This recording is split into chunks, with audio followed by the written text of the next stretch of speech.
There is never, ever an injustice that is done, ever, ever, ever, ever, ever. But there are plenty of times that you get something different than what you want.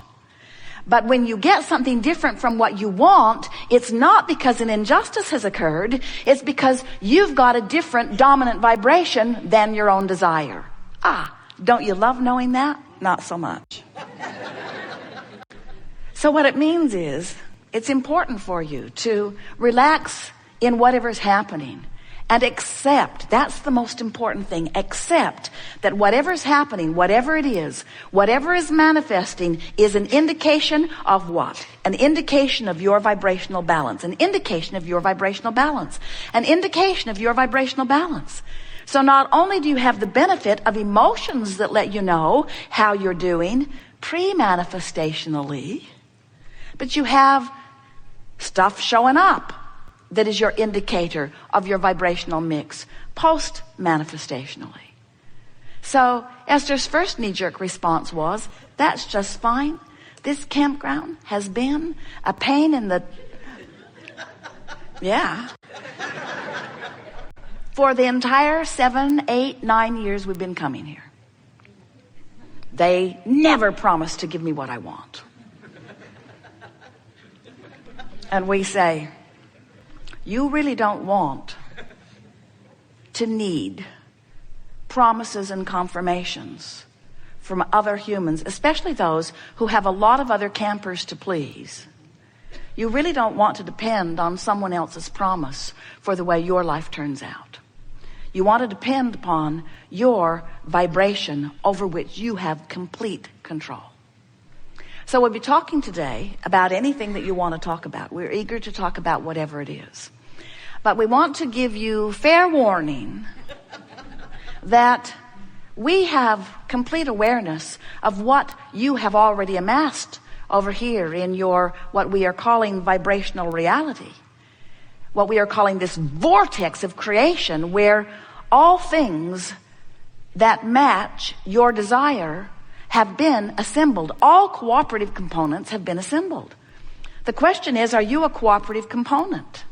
And if you're worried about something, if you're frustrated about something, as Esther thinks back, the few times that her mind moved in the direction of where they were parking the bus, she has to acknowledge that she thought about it from the I know what I don't want standpoint no more than she did I know what I do want. They're also under an acorn tree. More machine gun fire.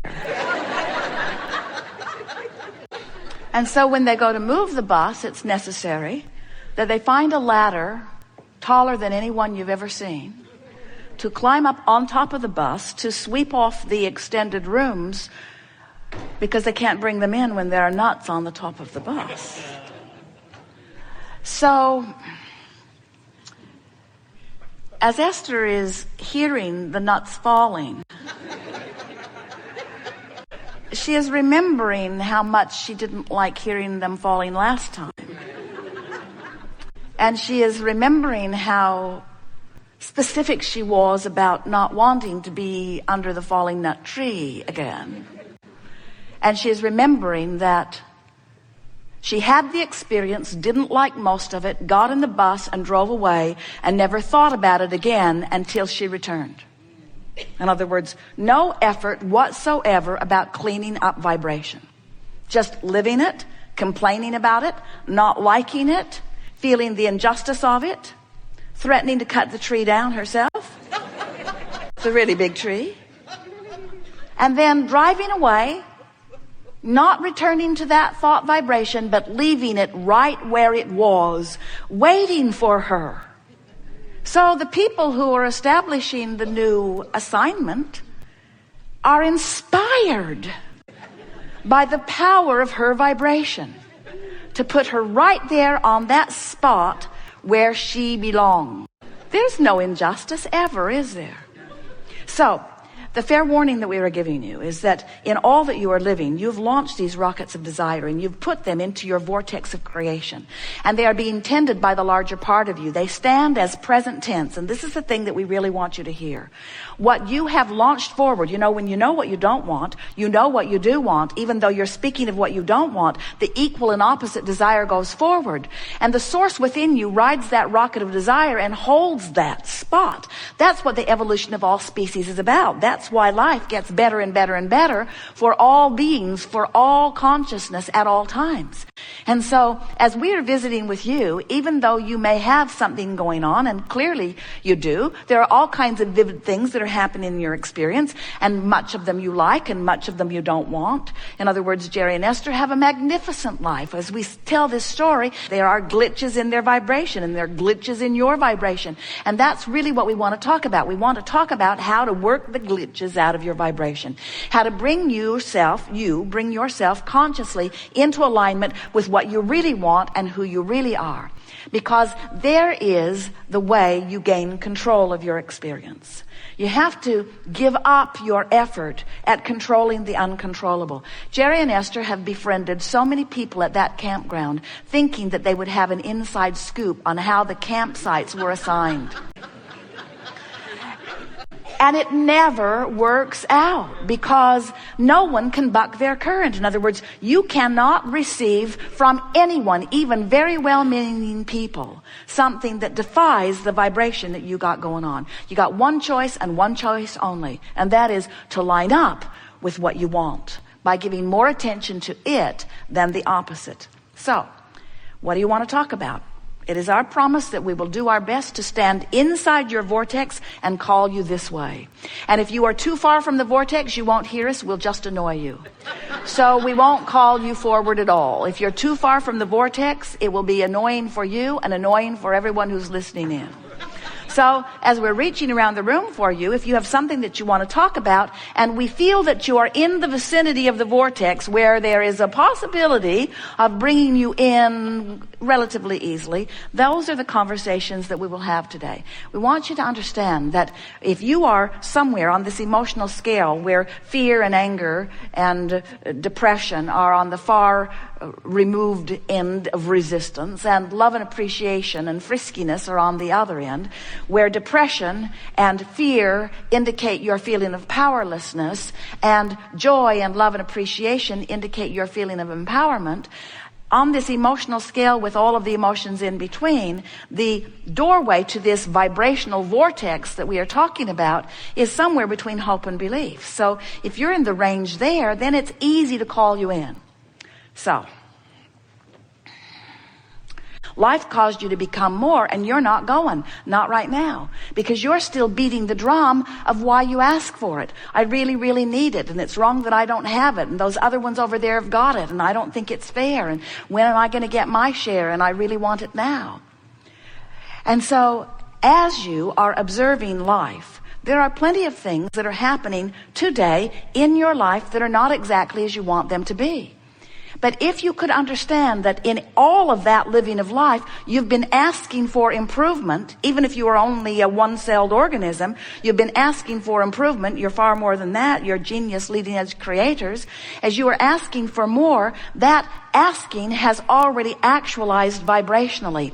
And if it had not, then negative emotion would not be possible. In other words, if you had not expanded beyond what you are allowing, you would never feel negative emotion. Or if you have expanded and you are allowing the expansion, you will feel positive emotion. But if you've expanded and you're not allowing the expansion, then you feel negative emotion. So, a lot of times the negative emotion you feel feels like it's someone else's doing. They're doing that to me. Esther made a reservation at one of the places that they like to park their bus in the Boston vicinity. Makes them months in advance and specifically requests specific places to be because they have a really big bus. It's long and it's tall and it wants 50 amps. They tried it once on 30 amps and it freaked out. In the night, all of the breakers went boom, boom, boom, boom, boom, boom, boom, boom, boom, boom, boom, boom, boom. They thought they were being assaulted by machine gun fire. And then 14 things never worked again. And while they have all been repaired, now they are back in the same place. And the woman says, we only have a 30 amp site for you. And Esther said, I want to hurt you.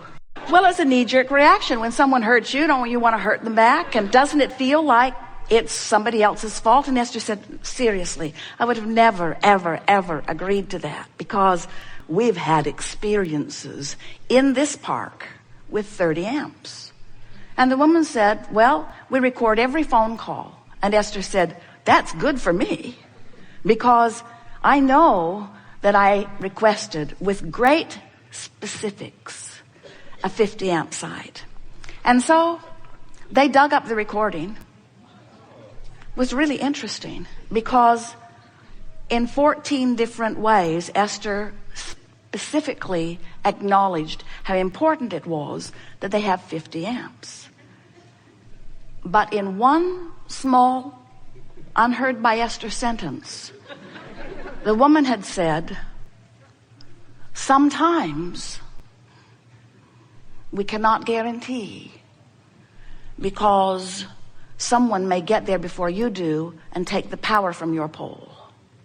Only she didn't say it in that much specific. She just said, well, I've got you on a 50 amp site and blah, blah, blah, blah, blah. And when Esther listened back to it, she could see how the woman was confirming her rightness with the same recording that Esther was confirming her rightness. How can we both know that we're right?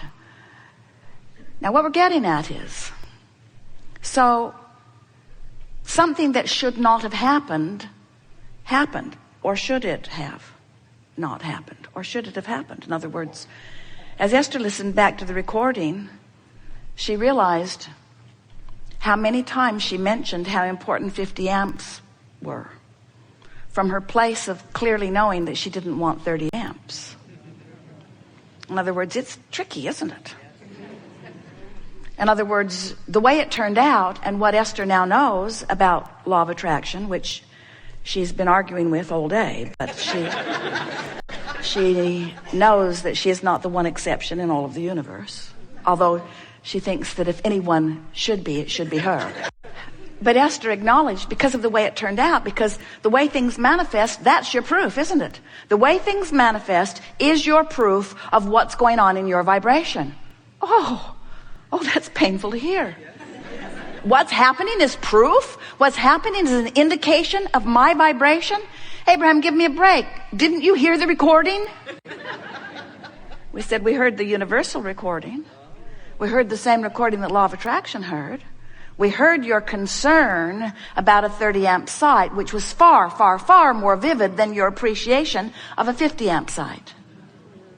Your concern about what you did not want was far more active in your vibration than your vibration of what you do want.